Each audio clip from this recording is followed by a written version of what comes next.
بسم الله الرحمن الرحيم magacaabis iyo isku bedelid xubno golaha wasiirada ra'iisul wasaaraha xukuumadda federaalka Soomaaliya mudane Maxamed Xuseen Rooble markuu arkay qodobka 79aad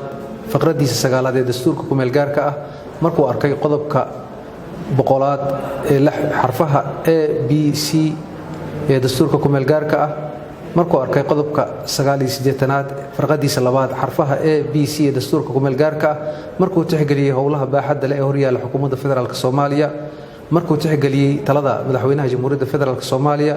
markuu garowsaday baahida loo qabo magacaabidda xubnaha golaha wasiirada jamhuuriyadda federaalka Soomaaliya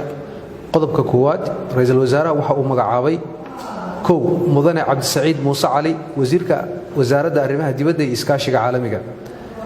mudane Maxamuud Cabdi Xasan Beekos wasiirka xigeenka wasaaradda arrimaha dibadda iyo iskaashiga caalamiga